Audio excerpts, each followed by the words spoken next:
Hi guys, Helen here. No, not out in nature, not by the beach today, inside today.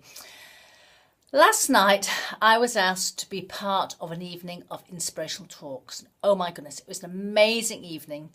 And I want to share a bit about what I talked. I'm going to blog about it also, but I want to share it in a video about what I talked about. My talk was you take you wherever you go. So in the day, we tend to move from relationship to relationship, job to job, whatever, just we move on and we expect things to change. When at the end of the day, the one person that follows us around is us. So we have to take us, we have to work on us, and everything else will improve. So I shared about how I was the youngest of three girls and I always felt not enough, different. I was never very happy. Well, I don't know that I wasn't very happy. I had low self-esteem, didn't think much of myself. And I've learned over the years how many people feel the same way. Not enough, feel different, feel, oh, I don't belong here. Oh my goodness me, whatever. So I always felt very different.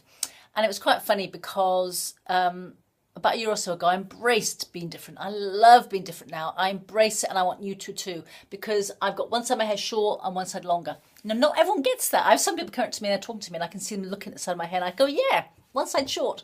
But the one person has to love, accept, respect, embrace you is you. Because once you embrace yourself, everyone else will embrace you too. And the ones that don't, then poof. So anyway, back to my journey. Several years ago, when I was feeling not so good, somebody said to me, a former mentor of mine said to me, so what have you achieved, Helen? And that was a light bulb. And I suggest you ask yourself this question, because I went through and thought, oh my God, I flunked school. However, I knew from the age of 12 I wanted to be a nurse. So I put my heart and soul, my focus, my everything into being a nurse.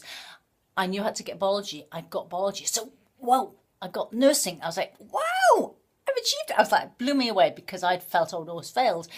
I achieved my driving test first time, when most people were failing first time. It's like, oh my goodness.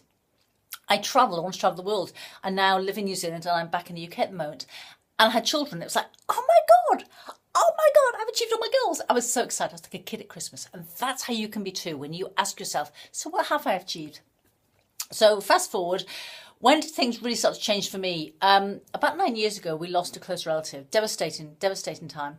And after that, 6 weeks after that, my job was established. Can it get any worse? It did.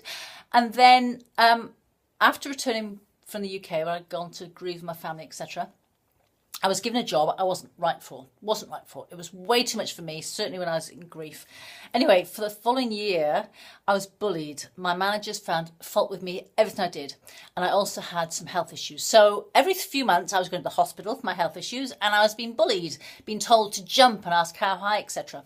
So it was a really bad year. The worm turned. In December, after a year, the worm turned.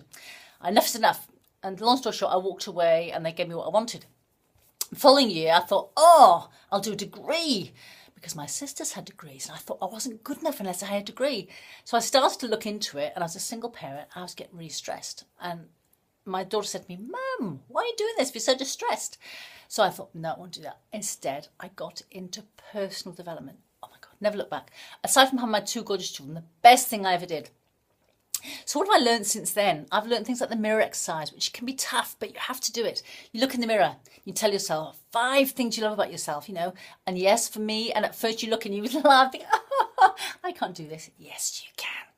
Because at the end of the day, until you fall in love with you, how can anybody else? So I look in the mirror, I say, I love my eyes, I love my smile, I love my cheeks, I love my hair. I can list several things now. It's not arrogance, it's just acceptance and loving yourself. And I also picked up from The Secret, which I watched, oh God, when it first came out. I was addicted to it. The gratitude rocks. The gratitude rocks are so powerful. Pick them up, carry them with you. And every time you feel them in your pocket, you can think, oh, what am I be grateful for? It's a powerful thing. It's amazing. And also Fast EFT I've talked about, letting go of the stuff. And the other one is, which I shared before in a blog and a video, is I am powerful, I am strong, I am kind, I'm all loving, I'm beautiful, I am. Do not underestimate the power of I am. That's all from me. We had the laughter guy who was just brilliant. We had a guy from the head teacher from Evenode School. Oh my God, what a message he did about how we shouldn't be pushing kids to achieve, more about being kind and following their passion, etc. And oh, and a lovely woman in her 80s who'd moved from Africa to Penarth, and her story, just amazing, amazing. Anyway, that was my speech. So I'll be putting this in a blog, and just fall in love with you, because at the end of the day, you take you with you. From that relationship, from that job, all through the world, you take you with you. So fall in love with you, and everything else falls into place. And remember, you're absolutely amazing. Sorry this video's been so long, but I had to share this. Talk to you soon. Take care.